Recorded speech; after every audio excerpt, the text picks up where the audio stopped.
สบายดี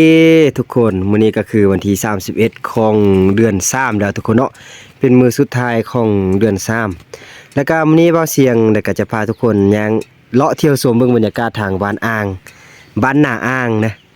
นาอ่างเมืองสำเนือแขวงหัวพันเนาะทุกคนอากาศเย็นจ่อยๆบ้านเฮือนเขาเจ้าตังเรียบตามแคมน้ำสามไปติดตามชมไปนำกันเลยโอ้ยอากาศหนาวเนาะบ้านนาอ่างโอ้ไม่ไฟเนาะไม่ไฟไม่เฮียนี่ก็เป็นบ้านหนึ่งที่อยู่เรียบตามแคมน้ำส่ำแล้วก็อยู่ห่างจากตัวเมืองมานี่ก็ประมาณ2กิโลนี่เนาะหรือว่า2กิโลหรือ2ลัก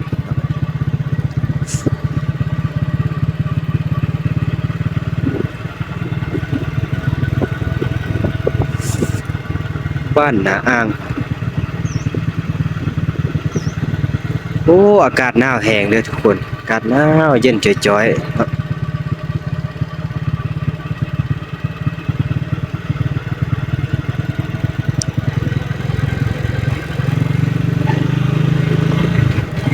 วันนี้หนาวเลยเนาะวันนี้เย็นแห้งเด้อเรียบแคมน้ำส่ำ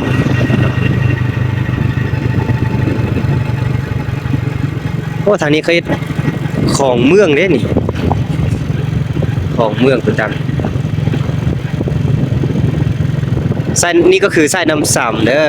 น้ำส่ำไปบ้องชื่อส่ำเต๋อคนน่ะเนาะ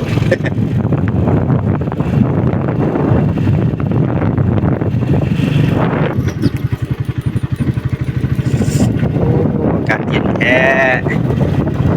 โอ้วันอาหารถึงงามหลายหลัง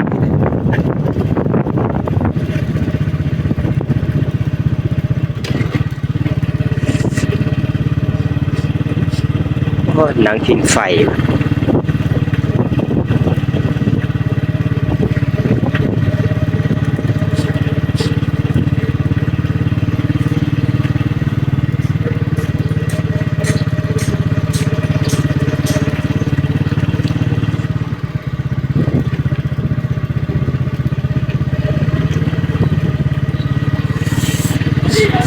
ไปดิ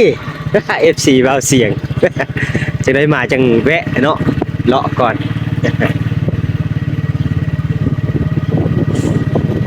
โอ้บ้านอ่างก็มีเขื่อนงามหลายโอ้ทางนี้เขาเจ้าเจ็ดขั้วมือบ่ว่ามาปีใกล้นี่ว่าเสียงเห็นเขาเจ้าไต่ขั้วอู้เลยนี่ขั้วอู้ขั้วใหม่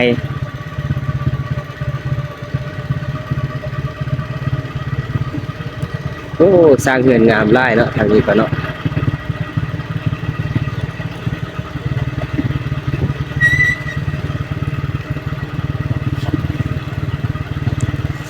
หนาวแหงทุกคน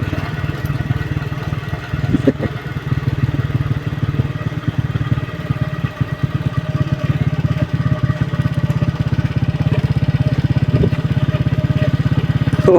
งามทงนาทางล่างบ้านมีทงนา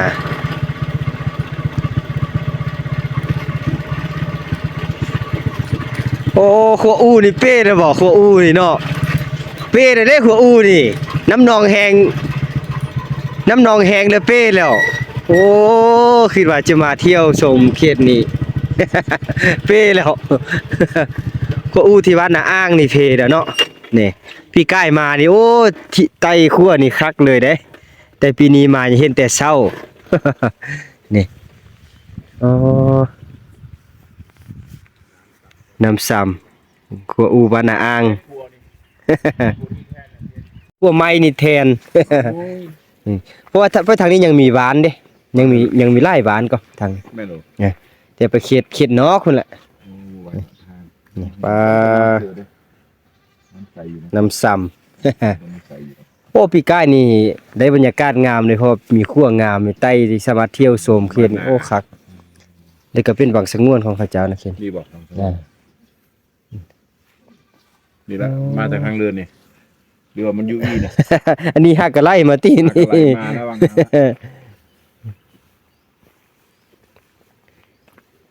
โอ้ บ้านนาอ่างเนาะโอ้หักกระสางนี่เกมจะแล้วนี่เหือนหลัง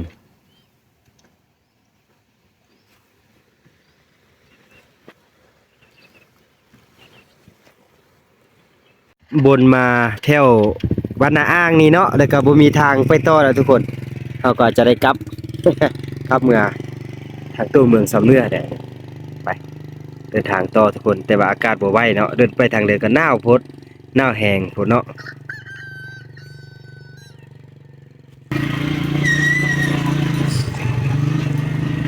อากาศหนาวแห้งอีดี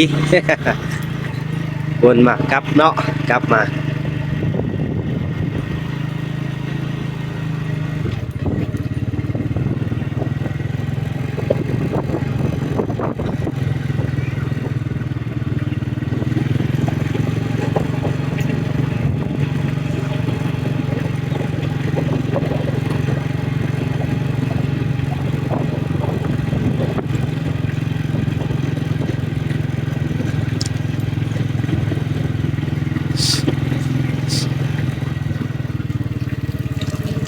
หนาวบ่หนาวบ่หนาว หนาวเหรอเนาะ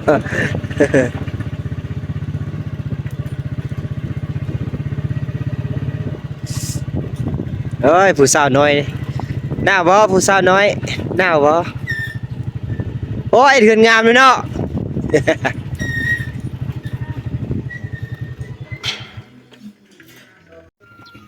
บ้านนาอ่างบ้านนาอ่างเมืองซ้ำเหนื้อเนาะแขวงหัวพันเนาะ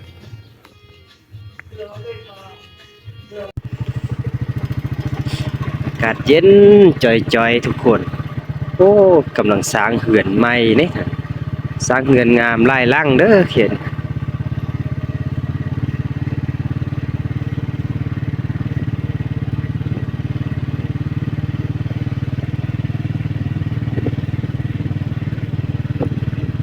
บ้านนาอ่างเมืองซ้ำเหนือ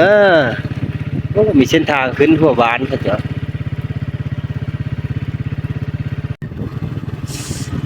เมืองหรือว่าฝ้ายของบ้านนาอ่างนี่โอ้ทะลุไปเลยเนาะทีนี้แหละทีนี้มีฝ้ายกันน้ำได้แต่ก็ไปแล้วเนาะ เนื่องจากน้ำหนองสุน้ำหนองแห้งในปีแล้วนี้เนาะบ้านนาอ่าง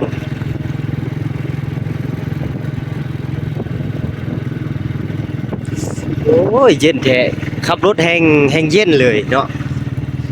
ขับรถไปแห้งเย็น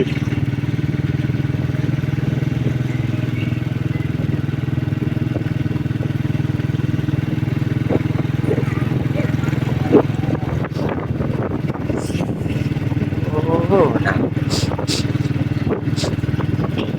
ยอมรับอากาศเนาะ ยอมรับอากาศว่าเย็นเด้อเย็นบาระทุกคนเลย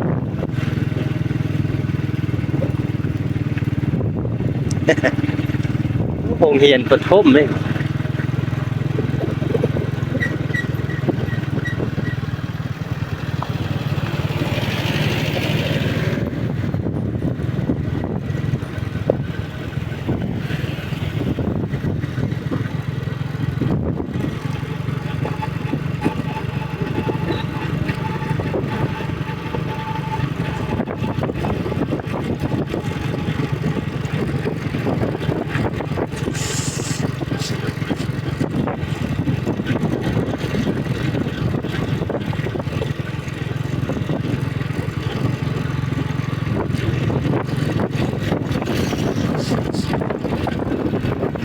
บ้านนาอ่างแล้วก็บ้านนาสะกางเขามาตัวเมืองสำเหนือนาอ่างแล้วก็ขึ้นมาบ้านนาสะกางเนาะบ้านนี้นาสะกางนาลิวบ้านนาสะกางในตัวเมืองสำเนือนี่ก็ตั้งบ้านตั้งเหือนอยู่ตามเรียบสั้นฟูแล้วทุกคนเนาะหอมฟูหอมฟ้า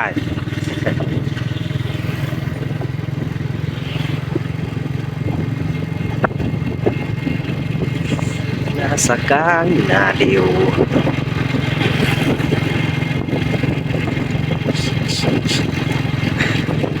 เฮ้ยเย็นแท้เด้อากาศ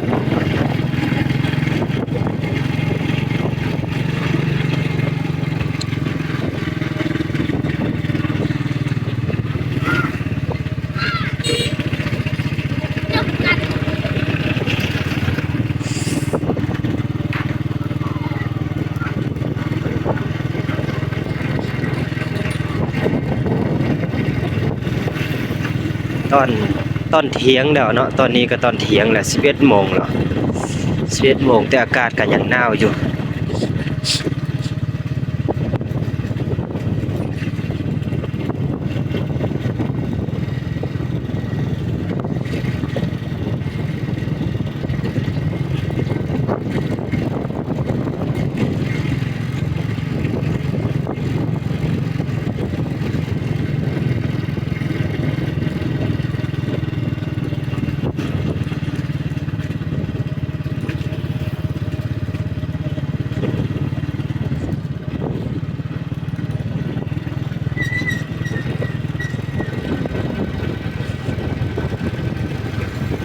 วิวบรรยากาศในตัวเมืองสำเหนือ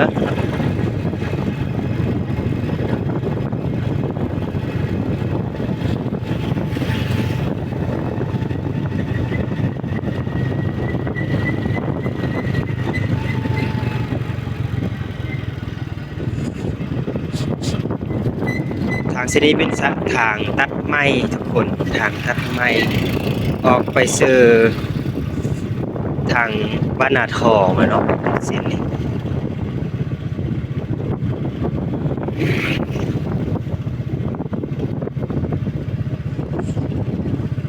ทางนี้เรือนงามมาสร้างไร่ล่างเลยทาง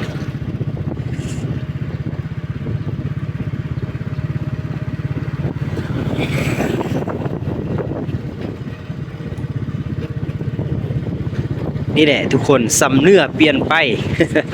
อย่างนี้พัฒนาแล้วก็เปลี่ยนไปอย่างไล่เติบเลยเนาะ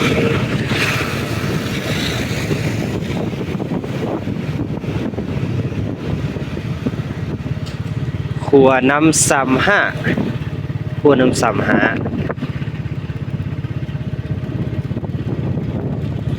โรงแรมลาวเวียดก็คือว่าหากับเปิดว่าโรงแรมลาวเวียดโอ้วิวงามเลย